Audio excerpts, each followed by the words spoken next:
Well, hello, everybody. Welcome to a not super late edition of the Missing Wolves postgame podcast live stream thing. I'm your host, Andrew Dukowitz from Zone Coverage. I don't have any complaints tonight, believe it or not. Well, at this point in the podcast, I don't have any complaints tonight. It's just a great Wolves win, honestly. But my guest today, Kingabee, Wolves Twitter and TikTok celebrity. How's it going? It's going good. It's going good. I was so excited to be back at Target Center for a win this time. So my night is complete. It's nice to get a win out there because last game was tough. I'm assuming you were at the last game as well. Last two games were brutal. Yeah. It is so hard to be in this stadium when they're getting blown out because you just feel the murmur of everybody getting super upset. But tonight, awesome energy. Got the chance to ask Ayo about it after the game, and he was like, I didn't know it got this loud here, which he only plays here once a year in Chicago, but energy was great, wouldn't you say? The energy was awesome, and obviously you have been to way more games than I have, but this season going to almost every game, like yesterday when they stepped on the court, I already knew that bad news bears, this is not going to turn out very well because the energy was off. And then today, they started way more with energy than they did yesterday. So it was great being in that atmosphere. I'm like, okay, we have some momentum, and things got dicey there a little bit in the third, and I was like, oh. but it was so great to be back and for them to really put their all out there. Yeah, I kept writing down throughout the game, in my notes of just professional. This was just a professional go in. The Hawks don't have Jalen Johnson. They're missing their best player. Go in and win by 20 and just look good, which we just saw them lose to New Orleans, and then we just saw them lose to the Clippers. We haven't been able to just see them look normal for a while, but I thought this was a really professional win. This is how it should be, right? This is definitely how it should be. And I made a video a couple of days ago saying that this seems like the hardest stretch for the Wolves, these 4 games, because these are teams that they so love losing to. And obviously the Pelicans and the Clippers, there are 2 big players that the Wolves just don't really have answers for. But this one and Portland should be easy, but it's not. I had a friend with me who's a new Timberwolves fan, and I told her, I'm like, we're up 20, but this game is not over. We could lose by 10 so easily. And then there was a point in the third there where I'm like, what are we doing? What are we doing again? Literally, I think they were up 22 in the fourth quarter, and I was just hypothetically, I should be able to leave my seat and get set up in the media room, but I can't. I can never do that because this team they just kind of trip over themselves sometimes. But it's really kind of interesting that you mentioned the energy is off, because this team is a very vibes type of team. Chris Finch calls them moody often, which they are. When they're in a good mood and they have that right energy, they're the best team in the league outside of Oklahoma City. But if they're grumpy or crabby or tired or anything else, they can kind of lose to anyone. Is interesting. Finch after the game gave a lot of credit to Pablo Prigioni, their kind of third in the pecking order assistant, of putting together a really good positive film session where they're showing all of the highlights of what actions and what things go really well. Ayo shouted Pablo out too, saying he's been awesome. He's been doing film with me. He's done drills with me. Rudy, I got to ask Rudy about it. Rudy kind of gave his philosophical answer about how Pablo's great. Also found out that Rudy and Pablo played against each other one time when Pablo was with the Clippers. So I will be looking up those stats as soon as he's Pablo, when he got here, told me that he got me when he was with the Clippers, and he did. So now I have to go find those clips.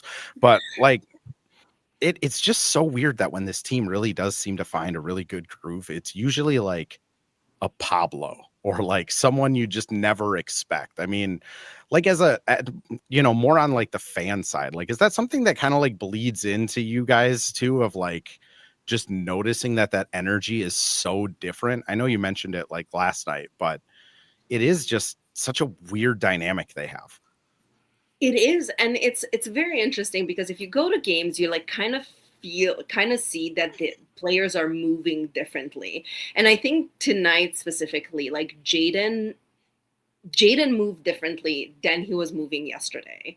Hmm. And just like like how they run, how like their body posture on the court was different. Like Jaden looked super locked in, and definitely I feel like he took it personally that his dunk got blocked yesterday, so he had three to show. Yep. um, to show that he can do it, and it felt different and it looked different. Like the minute they got onto the court yesterday, I was just like on my phone because I'm like, the vibes are off Yeah. immediately. That things are not going to go well. So it does. As fans, we can feel that energy when they don't play connected, when they are not engaged, when you see Anne just like kind of like sauntering back and forth. Um, Hmm. so that's definitely something that comes across for fans as well. I mean, you mentioned the connectivity, like 7 guys in double figures. Every starter gets in double figures. Nas probably would have been in double figures, but he and I think it's Muhammad Gaye decided to have a spat. Um, He also took Interesting. yesterday's loss personally, and he's like, Randall got into a fight yesterday. I'm going to get one today. And, like Finch gets ejected in that Oklahoma City game and start something. Maybe Reed getting in a fight. Not the best fight of the night, by the way, if there's any Pistons Not fans in here. And like, Woof. do we have like this psychic connection to the Pistons? Because last year, Isaiah Stewart got into it with Dante and Nas, and they just psyched for some reason. Nas and Isaiah Stewart, they're Just psychically connected. communicating to each other. Maybe Like, it hey, is. I would have like, I'm glad that Nas is not on Isaiah Stewart level because yeah. that would be just a little too much, I think. It's also like like people probably have already heard about it, but like Isaiah Stewart and Jaden were on the same Washington Huskies team. Like I can't imagine I feel like that how wild card that might have been. Also, Benny Hughes in the chat jumping in here, shouting out Ayo, shouting out the All-Star break relaxation, and Isaiah Stewart running full speed from the bench might be one of the most terrifying things I can imagine. Shout out Benny. I Godfrey's also in here, says Randall and Ant passed to Rudy. Amazing. Like, yeah, they did the thing that they usually did the works. thing. But I'll Yeah. go for it. Riff on Jaden and Stewart as college teammates, because holy cow. I wouldn't have wanted to be a coach or an assistant or anybody trying to like defuse those guys. And I don't know, I haven't seen too much of Isaiah Stewart like talking, but like Jaden is like so kind of, you know, very subdued and doesn't really talk a lot, like to you guys and to the media. But then, he has his moments on the court, and I just like it was probably a terror having those two on the team. I don't know why, and I have no proof for this, but I have a feeling Jaden was involved in this one somehow. And that is just from like when I noticed they were fighting, Jaden was just kind of like sauntering off in the background. And I was like, what did you do? You're never sauntering away. Like, what happened? See, I picked up on that as well, and I recorded part of it, and I kept going back and zooming in and trying to look where Jaden is because I'm like, how is he not involved in this? And he just Right. kind of like, Like I was like, did you start it and you're just walking away now? Like what happened? Maybe in the future I'll get an answer on that. But like It's just weird not seeing Jaden in the middle of it. So I was like, Right, because he's always there. He's he's always always in the middle of it. yeah. And Donkey didn't get involved either, Yeah. whereas he did last year. Which shout out Dante. He gets ejected in that fight last year. And then he came to a Lynx game with his significant other and sat in those seats for the Lynx game. And I was like, you know what you're doing. Like you know. Oh my gosh, I didn't even, because I was at that Lynx game, and when him and his partner were there, and I didn't even like clock like, hey, you fell into those seats. As soon as I saw him sitting there, I was like, you're not even on the aisle. Like, this isn't normal. What are you doing there? And I'm like, I don't know like where generally Wolves players sit when they come to Lynx games, but I'm like, is it there? Yeah, it's kind of interesting. Like, I know I don't think they did as much last year because Allison, Jaden's girlfriend, I don't think they're engaged or married, but like Jaden's girlfriend was like super pregnant, I think. But they used to go to like every game. They would like Allison would be at every game, just kind of like sitting in normal people seats. And then when Jaden would go, they would sit like together in normal people seats. And then you'd see like weird pictures of like Jaden McDaniels just sitting in like the 30th row. Most of them get like the press box. Exactly. Except for like 7 feet tall. Like it is interesting though. Like Rocco Zerkarski went to quite a few last year, and like, you know, obviously there's like the Alana Smith Australian connection, but he was at, I want to say probably like a third of the Lynx games, and they never put him on the Titantron because he was just buying like normal tickets and then just like going by himself, which is like, that's man, awesome. kids nowadays. We're just collecting Australians. So yep, bring more, I say. They're a great hang. Like they're good people. I have never met one that I didn't enjoy. Kind of to transition off of a Lynx Australian diatribe there, but like Ayo Dosunmu, like what a entrance he made. I think, you know, the last game against the Clippers, we can probably just write off of like, oh, that was weird. I mean, this is going to be the game I'm going to remember about his debut. How about you? Definitely. Like, I think whenever you do something for the first time, whether you're a professional or not, there's going to be those jitters. You're not familiar with the team. You're not familiar with anything. And it was super shaky. And there were people in my comments on TikTok being like, is this what we, you know, made the trade for? Like, we should have traded Jaden, which like those people need to get out of my comments. But we don't do that in these sports. But like whenever you do something for the first time, it's going to be shaky, and we have to realize that even though it's a game and a game that they have played probably since they were, you know, being able to walk, that doesn't mean it's going to be seamless. And today he definitely seemed more comfortable and definitely coming into his own. So that was really great to see. And same, I think we're going to erase yesterday and think of this as his breakout game, because I mean, joining a new team has to be difficult and takes a little bit of adjustment. And if it was one game of adjustment, I'm here for it. Teresa agrees. Everybody that's trying to get Jaden traded out of here can probably get out of the comments. Pack Mentality says collecting Australians and French people. Benny adds Patty Mills and Tony Parker coming soon. That's hilarious. Pack Mentality also says all for forgetting yesterday. And then Steve Hartman adds, I mean, winning formula, 36 assists. Like, yeah, I want to say what they finished yesterday with, like 16 assists or 15 or 16 turnovers and like 9 assists or something like that at one point. Like they had almost a 2-to-1 turnover to assist ratio. It was a wild game. It was a wild game. And then comparatively to the Pelicans game, where Julius decides like, hey, I'm just going to take Zion on one-on-one every single time. He's like, I'm going to pass.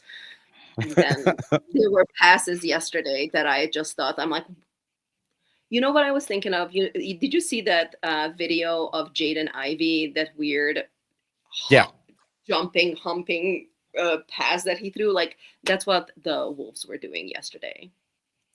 Yeah, it's just that's to me like covering this team kind of like up close. That's the thing that is so confusing is like they can have a night like tonight where they have what 36 assists on 55 baskets. They only have 15 turnovers. Everything is clicking. The ball movement is great. Everybody's scoring. The new guy looks amazing. Like everything is going right against like again, the Hawks don't have Jalen Johnson, but like they're not a throwaway team. Like they're a playoff team even without Jalen Johnson in the East. And like literally 28 hours ago, they had maybe their worst game of the season where nobody was passing the ball. No one was doing like anything that I think the coaches were calling what they were trying to do on the floor. Like it was honestly the worst loss of the season, in my opinion, against the Clippers. Right. And And also, those two yesterday things was happened one. 28 hours in between each other. Like it doesn't make sense to me a lot of times. And thinking about Ayo, I told this to my husband yesterday when we were going to the game. I'm like, this is a 2 o'clock game. So his like first game is a 2 o'clock game, which like we don't do very well with because it's No. nap time for these guys. Yes, it absolutely is. And maybe that's just like is as easy as it is like it's a weird 2 o'clock game. They're usually midway through their nap, and I'm sure half of the people on the team had Super Bowl party plans afterwards, which not good excuses, I would argue, when you're trying to fight for playoff seeding. But I mean, they're young guys. That's kind of how it goes sometimes. Right. And yeah, you never know with this team because they just, those games that they should be winning, they are not. Godfrey adds no Dyson Daniels today as well. That is Dyson Daniels is like one of their big rotation guys. Pack mentality just scratched the noon to 2 p.m. games. As a man that likes to fall asleep by 9 p.m. whenever possible, I want every game to be a 2 p.m. game, but this team would probably be like 2-80 if that was the case. King, I'm going to send us We're not on athlete schedule. exactly. We're on like people with day jobs that need sleep schedule. Exactly.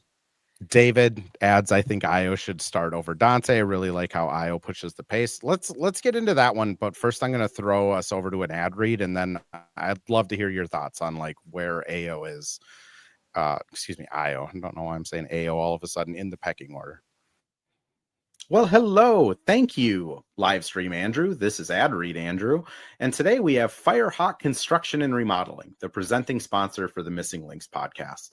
Firehawk Construction and Remodeling strives to inspire people to follow their ideas, working with respect and understanding to create a quality, tailored result.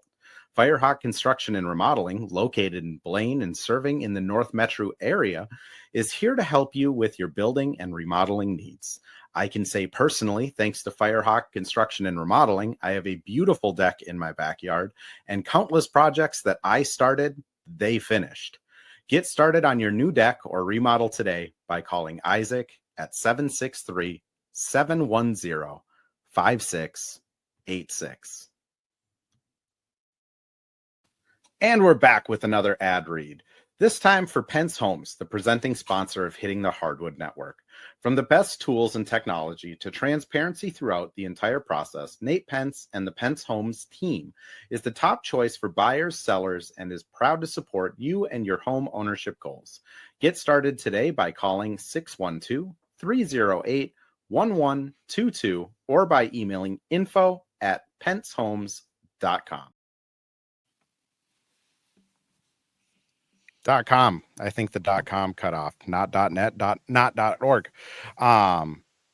King, again, we're forgetting the first IO games. That didn't exist. It never happened.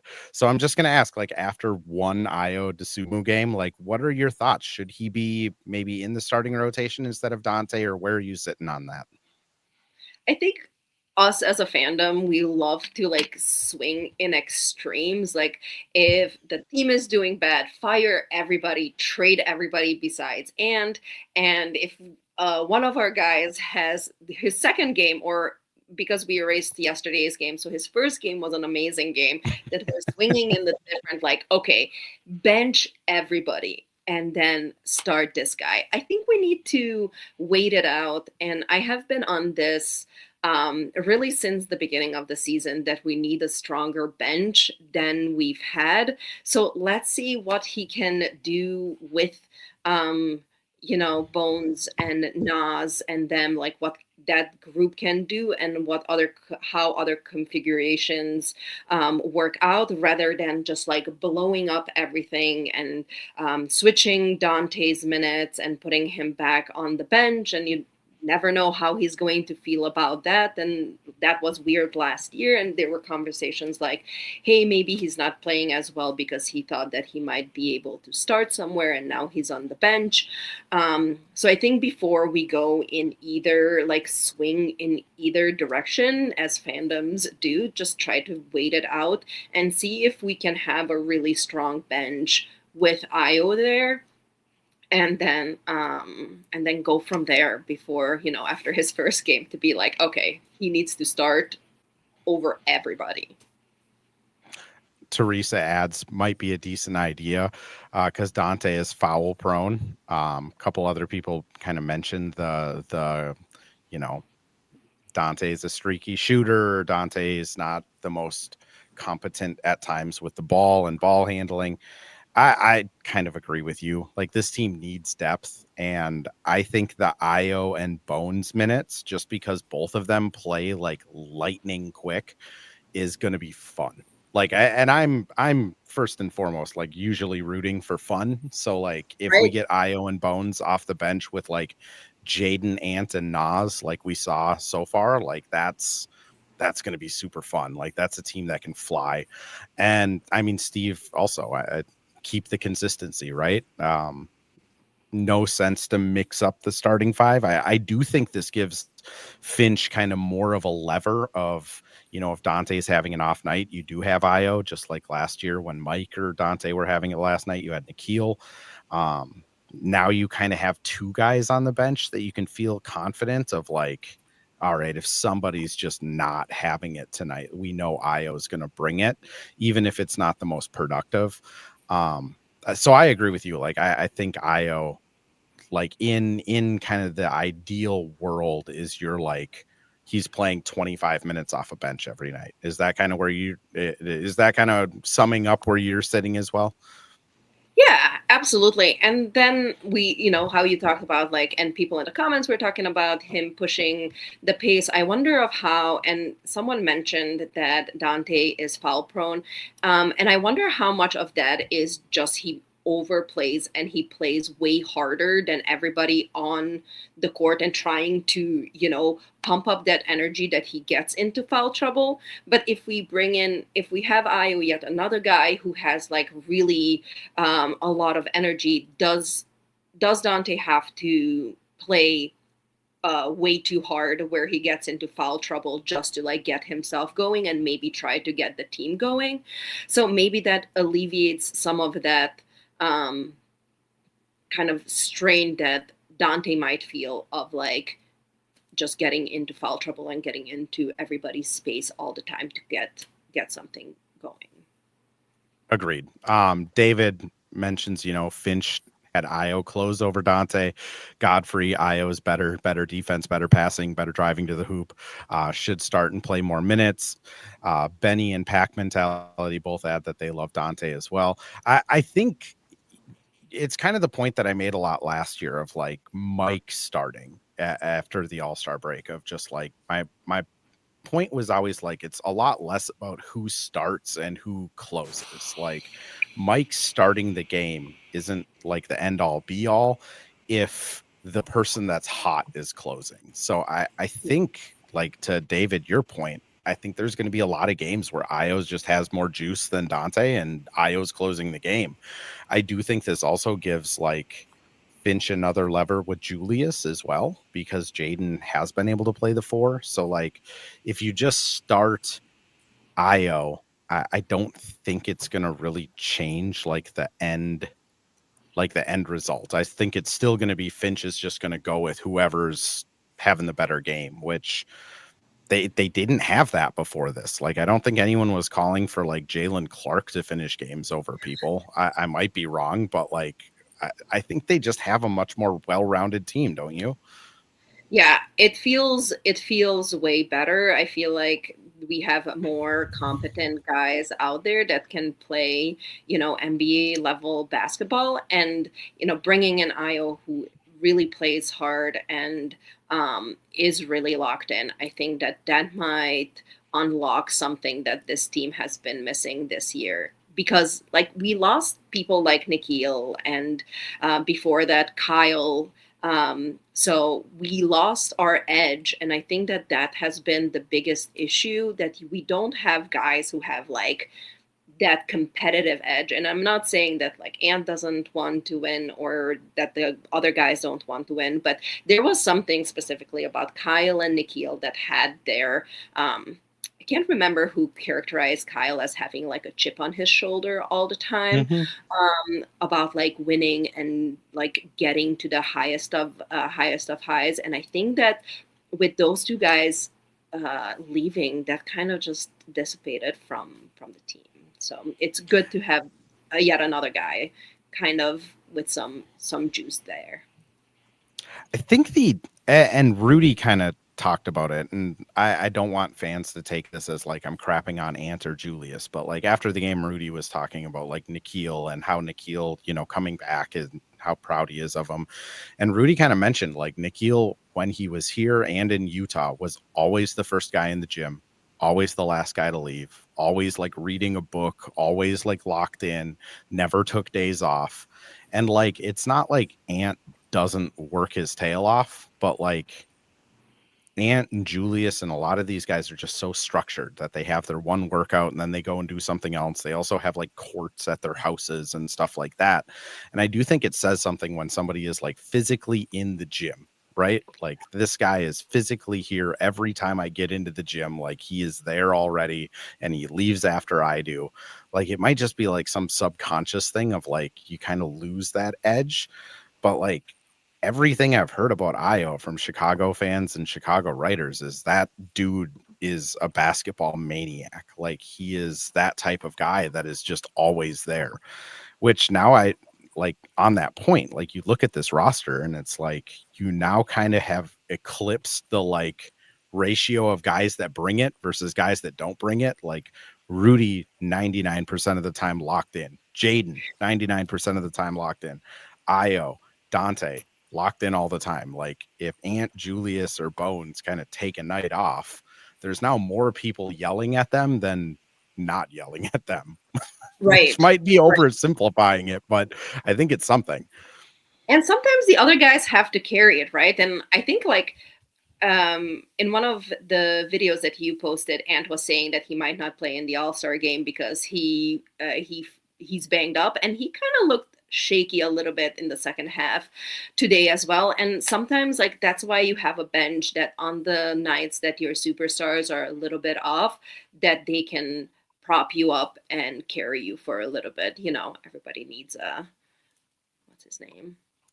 And it is something like, Frodo.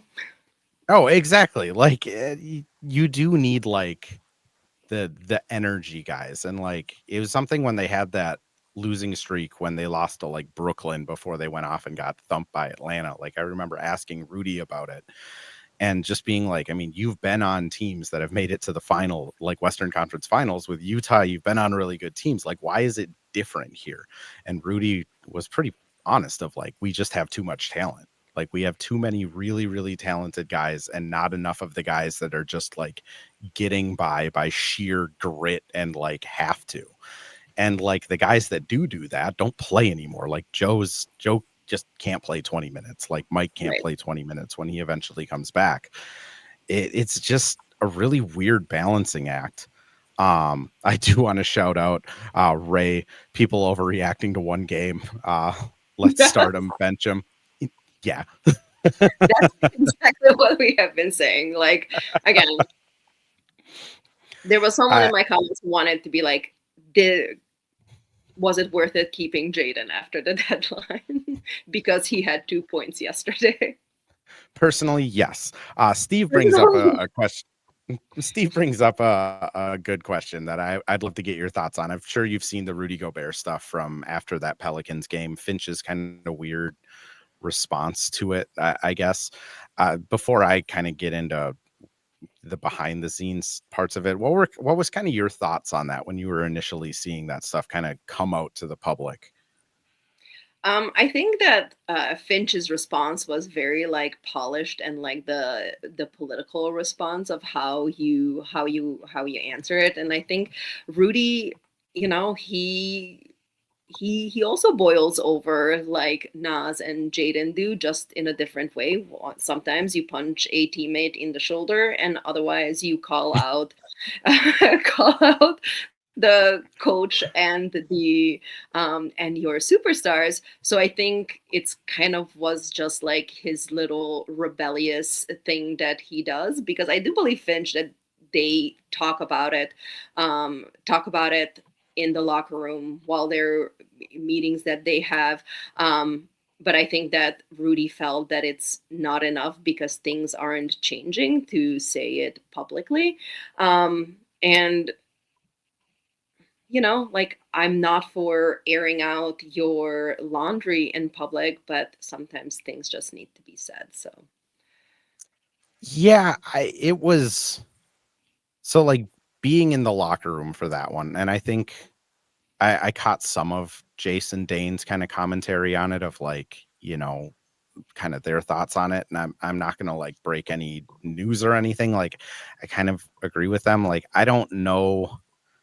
To me, I think it was like Rudy brings it 99% of the games. He is the one that gets benched in the fourth quarter if they need more offense. A lot of times, like, he's the scapegoat. If a team scores too much, they kind of like look at the points in the paint and blame Rudy on it, when it's like, yeah, but you guys aren't really like ball pressuring. People are just getting like layup lines at yeah, Rudy, and like he can't stop everything.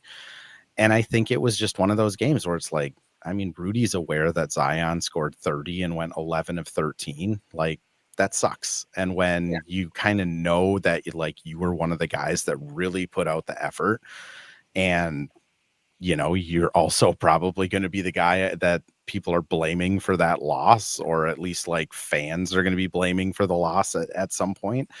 Like, I think it was just like more of an exacerbation of like, we got to do something. Like, I don't know if it's like me punching someone. I don't know if it's Finch benching people. I don't know if it's like we all start going and having like team meetings before every game, but like, we need to do something, because like what we are doing is not working. So I didn't really take it as like him saying like, Finch, you suck, you need to do something better, like a lot of fans I think kind of interpreted it. Like, just knowing Rudy and kind of his vibe, like I think he's just like at a loss of like, what the right. heck do you like? We know what the problem is. Like, nothing is working to fix it. It's literally just effort. Like, something has to change, which And that I don't know. I tells don't know about you. Like, I feel for Rudy. Like, that it kind of sucks when you're the guy that's trying really hard on the school projects. And he has like very real like offensive limitations that he can't fill in the holes for Yep. everybody. And on the other hand, like, that Pelicans game was so weird because Ayo and the other guy, can't remember his Julian name, Phillips. Julian Phillips, they were inactive. Who was Finch going to put in? Like, you pull Yeah. out and there was no one. Like, there are like two guys left, It would right? have been Enrique No more Freeman. Lenny. No, yes, it's like Enrique Freeman and Johnny Juzang. They're just like hooping on the court because there was no one. And like, French brought in Johnny, and he had some minutes, but like literally there was nobody to put in. And I think that like Rudy didn't necessarily mean it just for that Pelicans game. It was Mm-hmm. like, we've had this like super up and down since end of October, November. It's like it has been very up and down, and I think that he just was like, okay. But it's weird that it came out during this Pelicans game where like, who was Finch supposed to put in? Like, there was no one. There's no Mike. There's no, not even, uh, there's no Mike. There's no There's no Rob. There's Shane. There's no nothing. Rob. There's like no one. Like, he didn't, did he play Clark in I that think game? I Johnny don't know. and Clark both went out there. Like Yeah. But like, I will say, like, I don't none of think. those guys really bring the offense, you know? Who was going to Well, score? and like, I think you can look at those comments and like it's pretty easy to figure out like who he's talking about. Like, it was Julius and Ann, right? Like, Yeah. it's just those are kind of the two guys that seem to, and both of them, I think, like, like Ant will sit there and like talk about it of like, yeah, when I bring effort, we're awesome. Like, Julius has that gear in him. Like, Ant's even said it like post game before of like, when Julius like brings it, he's one of the top 10 players in the league. Like, Yeah. they have this ceiling to them. And I think for Rudy, it's just a frustration of like, we could literally win every game if we Right. just brought consistent effort. And And I think for people, such a that was hmm? such a frustrating Julius game, because he was just doing the backing down Zion every single possession, and it was not working, and he would just not try anything new. And I think both him and Ant have that very stubborn streak. Like, Ant was chucking up threes yesterday, and Julius was just backing down Zion on, can't remember what day that was, Friday. And They it have was, all bled together for me too. Don't worry. yeah, and nobody's trying anything else. And that's where I think he was coming from. It's just like, we gotta try something. Which, like, to the coaching staff's credit, it sounded like instead of having a really negative film session, they had Pablo go out there and find a bunch of clips of like, here's what we do really good. This is what we have to get back to. They put a bunch of positivity into it, which, like, I don't know if that was just like a desperation, like we got to try something different or what, but like, at least for one night against the Hawks, it worked. We'll find out if it carries over, but so far it has, a good adjustment. What's kind of your thought on Finch overall? Because I had the last time I had you on here, I don't think he was quite as talked about online. Like, where are you sitting with Coach Finch? I think like, what makes a good coach, right? Because everybody is like, well, fire Finch, and I've seen like, it's like the Micah era, or talking about bringing in Mike Malone or other people. Like, nobody really knows what makes a good coach, and it's a little bit like teaching. I'm a teacher in my real life, and sometimes, like, you can provide everything for your students or like your players, and then they need to meet you halfway. And it's kind of an art. And there is definitely something to Finch's coaching where some things are happening consistently year after year, like the turnovers, the bad passes, this lack of energy and engagement from the players, like those carry over from year to year. But then somehow he like knits it together and like brings it by to the end of the year. So I don't know. I don't know, because I can't, I like, I'm not in the, I like, I don't, I don't know like what Spolstra is doing in his off time, and what makes his guys respond to him more, or Joe Mazzulla, or any of these guys who are just like, can come up with these really unique and interesting plays and offenses. So I don't know. I think it's a hard job, and those people who are saying that we need to fire Finch now, like, see the team like fall apart if they fire Finch, because the guys seem to love him, specifically Ant. And if you fire Finch now, I think, and Ant is still, if Ant is still a Finch guy, and you fire Finch now, you lose Ant, and then we're definitely not going anywhere this year. Julian Phillips' cousin drops by. How's it going? Heard you have dropped by almost every Wolves podcast live stream over the last week. So appreciate you. Julian seems like a delightful person. Finch normally does play bench players when he's up 20. I think this game was more just related to the weird vibes of the team than anything else. I think it was just like, let's just get out of here with a 20-point win. I'll also say, like, this team, a 20-point lead is just not safe with them. Like, the more you kind of tune in, because I'm assuming you're watching Julian, the more that's going to kind of become apparent. But Julian seems like a great kid so far. Said hi to him in the locker room today. Seems like a good dude. I'm excited to see what he can do while he's here.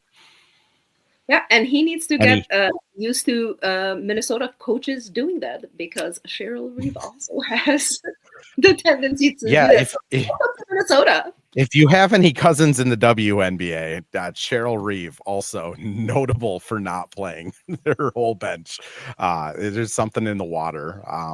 But no, I just, to second kind of what you're saying, like, the vibe I get from the locker room, the vibe I get from Ant, is this team is still very much bought into Chris Finch. And as long as Ant wants Finch around, that should be the only thing that really matters, because, like, Ant is the future, the present, everything. And Steve Hartman adds down here of just biggest thing for NBA coaches is managing egos and getting buy-in. Like, that's Finch's superpower, is getting these guys to buy in before the playoffs, which so far, 2 Western Conference Finals, he's had 4 playoff appearances in his time here. Like, so far, that is still the, like, until they don't do it, I'm still expecting this team to just rattle off 11 out of 12 and be right back where they're supposed to be. But it until that happens, it's very frustrating. And for fans, like, before I got into the media side, I had season tickets for 7 years here. Like, it is so frustrating when you're taking time out of your evening, when you're spending money to go watch a team and you just don't know what they're going to do. It's so frustrating.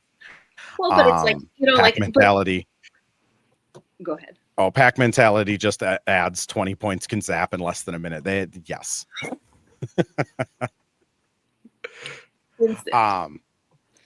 Kingabee, I do want to wrap the pod here before I get locked out of the Skyway and I have to hitchhike my way home. But anything you want to plug, where can people find you, all of that stuff? As always, the floor is yours. Yes, everybody can find me mostly on TikTok. That's where I post my silly Timberwolves videos. It's at Kingabee, so come on and join me there. And I generally share videos from the games I'm at, and then bring my own hot takes. And anybody who says to trade Jaden has another thing coming, because my page is a Jaden fan page, and don't come talking nonsense to me. Jaden's a good fan page to root for. Pack Mentality says, love your TikToks. Godfrey just adds Wolves lock in, and Godfrey adds Wolves lock in, play like Finch wants, and they score 81 in the first half. Yep, that's true. Kind of what I point to with the Finch stuff.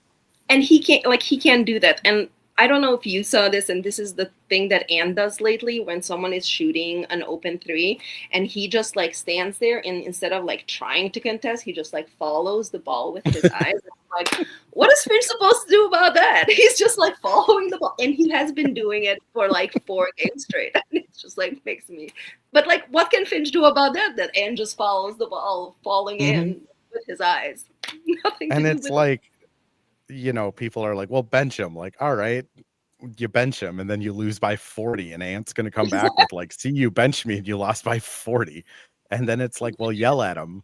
I promise you Finch yells at him. From the amount of times I've seen that man with no voice, I promise you he's getting after them. Kingabee, thanks for joining. For everybody in the podcast live stream, this will get posted on YouTube and X as soon as we hit end stream here. And then it does get posted anywhere you listen to podcasts tomorrow morning, February 10th at 7 a.m. We'll be back after the Portland game, as always. And Kingabee, again, thanks for coming on. I appreciate it. Yes, thank you so much for having me. This was so much fun. Of course.